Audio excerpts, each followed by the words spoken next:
This is a continuing part of the CXO Challenge by iTnews.com.au. I'm your host, Ry Crozier, Editor-in-Chief of IT News. On the show this week, we talk cloud with Theresa Eyssens, Vice President of Customer Solutions in Cloud at Optus Enterprise. Theresa isn't just helping Optus customers with cloud, she's also leading the charge to equip the company's own staff with cloud skills and using past learnings from Salesforce to gamify that journey. The first thing I wanted to just find out a little bit more information was your particular role. Your VP of Customer Solutions and Cloud. And I just wondered if you could talk a little bit about the cloud side of that. Is that Optus's own use of cloud, or is that what Optus Enterprise packages and sells to other customers? Can you give me a little bit of an insight? Yeah, so Customer Solutions and Cloud, it's actually a lot of the customer solutions that we have taken to market and we implement and sell for our clients is really cloud enabled. So it's contact centers and workplace collaboration. So we've called that customer solutions, but it's helping clients move a lot of the on-prem solutions to cloud. We also, when I joined 6 months ago, when I restructured, we created a hybrid cloud practice as well. So what we have now, Ry, is 3 digital business practices: workplace of the future, contact center of the future, and a hybrid cloud. And I called it a hybrid cloud because there's a real trend, as we know, with clients and customers moving cloud first, digital transformation to cloud. And we talk about multi-cloud. So these are the multiple hyperscalers, AWS, Azure, Oracle, and the likes, Google. But when we talk hybrid cloud, because we've come from running a lot of our own managed cloud platforms and data centers, hybrid now, lots of clients looking at having on-prem data centers, virtual private clouds, and then multiple public clouds. So that's why we've set up a hybrid cloud practice. So you mentioned the 3 elements there, I think, were workplace, contact center, and the hybrid cloud. Can you talk a little bit about why you structured around those 3 specific elements? Yeah, when I joined 6 months ago, we had various teams and areas of specialty across the business and Optus Enterprise. So by bringing them all together under myself, the head of Customer Solutions and Cloud, gave us the opportunity to restructure into these digital practices. The digital practices are not silos. They're actually areas of deep specialization. So I have a lot of really deep specialization with many years of tenure in contact centers and building out the capability to move from on-prem contact centers, traditionally Cisco, Genesys, Avaya, into cloud-based, NICE, Cisco. We have a workplace practice where we're doing traditionally a lot of Cisco collaboration, Teams calling in the Microsoft space. So we've consolidated that into a single digital practice. We had a lot of folks doing cloud, traditional cloud consulting, looking at how do we help clients with infrastructure modernization, application transformation. So we put them into a hybrid cloud practice. But they're not meant to be silos. They're meant to be collaborative areas of specialty because we see a lot of synergies and a lot of gray across the practices. So we see opportunities now where customers are looking at how do they use collaboration technologies with contact centers. Everything has to do with cloud. How do we optimize? Maybe a large on-prem contact center is looking at maybe moving into a hosted public cloud instead of moving to a cloud-based solution. So we want to be able to provide that kind of advice and guidance and support as our customers look at the journey that goes from being on-prem and embracing a cloud-first strategy. How did you actually approach that structure? Because obviously Optus would have had people working, a lot more people working from home, not less people in the office. How did you actually approach doing that reorganization at a time that when there was a lot of change going on as it was? Yeah, so I came in and had almost 100 people now reporting to me, and they were quite a fragmented team. And so I realized that we needed to restructure ourselves. And it was really around this concept of deep specialization. So Optus Enterprise has a lot of very smart people, especially around networks and carriage. And we had these pockets of specialization and expertise. Bringing those together, we actually did a workshop around, what are the right ways to structure ourselves? Do we structure ourselves based on product or vendor or capability? My background in IBM, 26 years in consulting and systems integration, I'm used to working with the concept of capability practices. I call these now digital practices. Again, it's bringing people together with that specialization that could go across a contact center solution from on-prem to cloud-based. That's kind of how we arrived at it.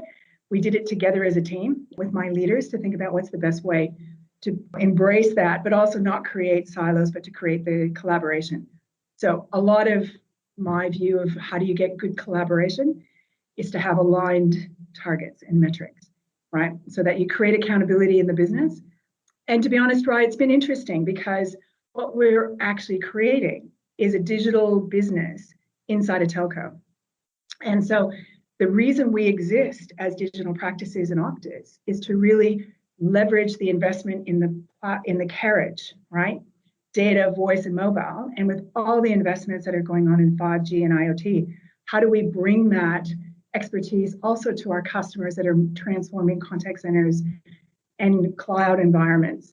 So that's the value proposition that we're trying to take to clients, that we're not just a telco, but thank gosh we're a telco because we have that telco expertise as well. And because you've got these very specialized sort of digital practices that have been set up, are there opportunities to leverage that internally with the way that Optus works, as well as the stuff that you provide externally, or is it all externally focused? Yeah, I think there's always opportunities. I call it the Optus on Optus story, right? So Optus Consumer is going to go through a transformation themselves around how do they interact with their consumers and their customers.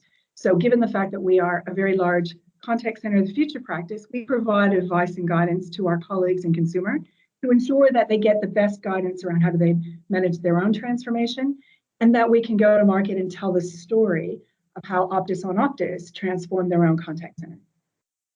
So cool. Absolutely. So we inform and we consult and guide how we leverage our own cloud and similar collaboration and contact center strategies and technologies inside Optus. Just around Cloud Academy, which I know was announced at the end of last year, can you talk a little bit about what your role in the Cloud Academy is and where the oversight for that program sits? Yeah, so Cloud Academy was announcement as part of our collaboration agreement with AWS.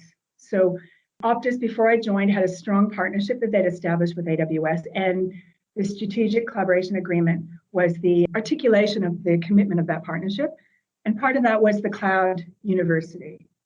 Cloud U. When I joined, I realized that, and Rye, in the market and in Australia, we've got a real lack of what I would call deep cloud technology capabilities.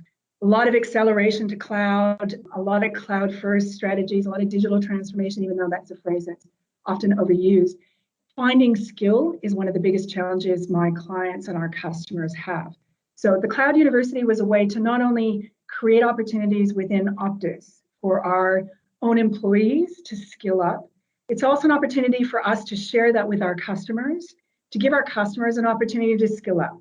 Because if we don't, as organizations in Australia, take the opportunities like AWS with its Cloud University to skill up, we're not going to have enough skill to help with the cloud transformations that are absolutely required to really digitize the Australian business community. So I took a very active role. AWS had a program called She Builds, which is very focused on women in tech. So they let me know that they're offering free AWS certification, cloud practitioner certification. I sent out a note to all the women in Optus Enterprise, come join me as I start this journey to get certified. And we had about 40 women join me to take the course and then sit our exams to get our cloud practitioner certification. The biggest organization in Australia that took up on She Builds. So that was exciting. And I think as leaders, it's important that we lead from the front and we lead by example. And I'm very excited about opportunities for women, especially women in tech, to skill up. I had EAs offered to be part of the program. People that never thought they'd ever be interested in the cloud technical role, take this course and go, wow, that's really interesting. And I love that story. And so it's across the spectrum of people and not just specifically architects and others. So yeah, and Ron, I think again, as organizations, significant organizations like Optus in the telco business and industry, we need to be leading and using these kind of opportunities to really bring more training opportunities to the public and to our customers and our own employees, because otherwise we just won't have enough skills. I love the fact that it kind of democratizes training and education because anybody's then capable. We've got about 1,000 people in Optus that'll be trained, a significant amount of women who would never maybe have had that opportunity if we hadn't launched the Cloud University and then the She Builds program. And that just creates career paths for people that potentially wouldn't have had it or had access to it in the past. And that's what's exciting. You said 1,000 people that would be trained. I think last year the number was 2,000. Can I just clarify the different numbers? So I think that was the intent of getting 2,000, and we're reaching about 1,000 that are in process of being trained and going through the Cloud Academy, the Cloud University. Okay, and still is the target to have around 600 accredited, or have you also changed the accreditation? No, I think that's definitely the intent, and it's a great ambition. I'm really hopeful that we can overachieve that. And like I said, by 40 women taking up the challenge of getting accredited, their cloud practitioner accreditation, that's the momentum that we need to reach that goal. And I have to ask as well, given your Salesforce background, a lot of these cloud academies have been in some way gamified within the organizations that have run them. So they've had gamified elements such as introductions of Deep Racer, specific swag, for example, like T-shirts that sort of show that they've participated in that particular program and have joined part of a club. And I have to ask because obviously going through Salesforce and being in the customer success side of things, you would have had involvement with Trailhead and other things. And Salesforce is very good at gamifying the experience of learning about their particular ecosystem. So are there elements that you can borrow or kind of take from some of your past experiences and apply within this new environment? Absolutely. So when I was at Salesforce as the head of customer success, and part of our role was to advise clients around how to make large implementations of Salesforce successful. It's a big change program, right? As a lot of these transformational programs are. And part of the change starts with the buy-in of people and the training and education of people around the platform and what the technology is that they're embracing and about to implement could provide for them. So we often talked about starting the journey with identifying what we call trailblazers and getting people onto Trailhead and gamifying it, making it fun. I'm often surprised at what people will do for a piece of swag. The whole Trailblazer hoodie was very big, and then we did the gold hoodies. So that makes it fun. People like swag. And I don't know, I learned at Salesforce what swag actually stands for, stuff we all get. But at Dreamforce, it was amazing how quickly the swag store sold out. But I think it's also a representation of, the fact that people want to have goals, and the gamification is a way to track it. On a lot of the large implementations, we want, to have leaderboards and make it fun and, make contests out of it. And I see the same opportunity here at Optus when we're advising and guiding our clients, like I mentioned, around that journey to the cloud. When they're starting to embrace it or they're new on the journey, how can we help with this education and training opportunity with Cloud University, and how do we make it fun, right? So Optus, we have swag that we can provide. We can help with the gamification. So it's really bringing in not just that technology and implementation advice and guidance, but also about the adoption and the success of the programs as they move to that cloud-first environment that a lot of our organizations and our customers are trying to get to. What impact are you hoping that the Cloud University has internally on Optus's culture, as well as the way that it looks at cloud itself? Can you give me a little bit of a sense of what kind of cultural change this is hoped to bring?